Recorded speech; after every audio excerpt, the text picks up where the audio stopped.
it's me, Erica, and today I'm gonna be unboxing the Izuku Midoriya figure from Artfx J, the 1/8 scale that I received recently through my purchase from Tokyo Otaku Mode. And if you've never bought from Tokyo Otaku Mode, there is a link in the description for 5% off your first order. And it's really cool because they do sell a lot of figures such as My Hero Academia figures and also plushies, and I really like their system because of the Tom points. However, you don't have to necessarily buy from them to receive Deku. With that out of the way, I will be reviewing Deku and kind of getting a closer look at Deku in this video.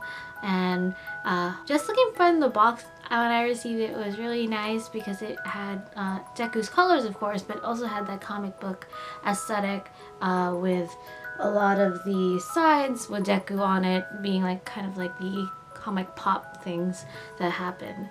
And I really like that that aspect because I know I personally take my figures out of the box, but if you don't, I feel like this is a really cool pop of color from different figure boxes. So with that, I will unbox Deku and also give you guys a first look. So this is Deku out of the box. And what I noticed when I took him out of the box, which you can kind of see when I did the box overview, is that he actually has a background which is also in that comic book kind of aesthetic, but on his inside of the box it says One for All, Plus Ultra, which could be a really good background if you do if you're into figure photography, which I really like. So here he is. He's painted really nicely. When I was actually taking him out the box, his head is removable.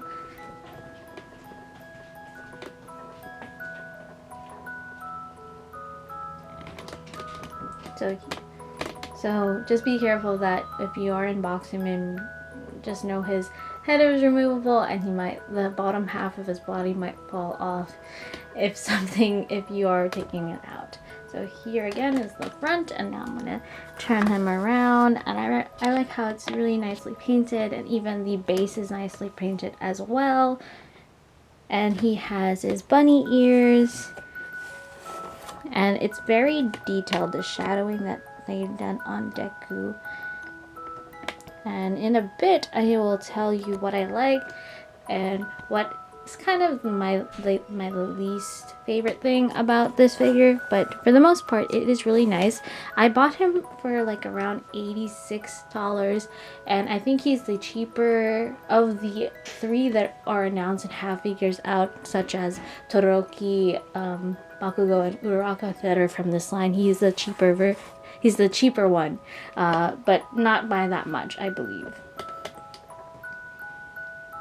So now I'm going to zoom out so you can see him. So overall, I really do love this figure. As I mentioned, he is the cheaper one in comparison to the three that were already kind of announced and already seen like figures of, but not released yet, of Bakugo, Uraraka, and Todoroki. And that fits into what I'm going to say in a bit, but the other pro I really like is the shading and how they really have captured Deku's essence. And I love the base because a lot of times with figures the base is just like meh, and sometimes the bases are like overly big, which I don't really like because bases take a lot of space. And I'm putting Deku in a DTOF, and the more space that I use for the base, not put that many figures, but I really like how they did this instead of just a plain base. And also it does look like that Deku is fighting. The only con I have with this one, which fits into the why he is the cheaper one of the other three, is his pose isn't that dynamic. He does have his fighting stance, which I like because I like that when figures have more dynamic posing because they're not just standing straight and still, which to me is not always the best figure for me to have unless there's something like amazing about that figure, like how they are sculpted and whatnot.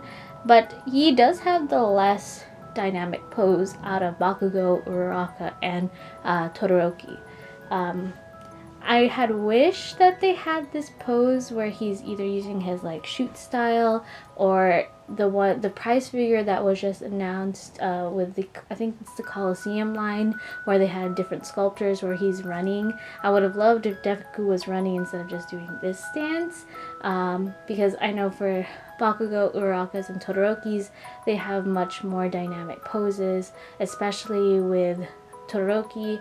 He has he's like smashing the ground, and Uraka does her pose with her fingers, and I really like that. But that's the only con. I mean, that's how this figure was sculpted, but it's not to take away from how beautiful this figure is, and that's also just a personal preference of mine. I really like dynamic posing, but this figure is still really nice, and if you're a fan of Deku, I would totally recommend it. I usually try to collect only one figure or one scale of a character, and I feel like this might be my last Deku, but we'll see. If there's another figure that does do that dynamic posing, then I will get him. But with that, I hope you guys enjoyed this quick video of me unboxing and kind of reviewing Deku's figure from Artfx J. And yeah, thank you so much for watching this video, and see you next time. Bye!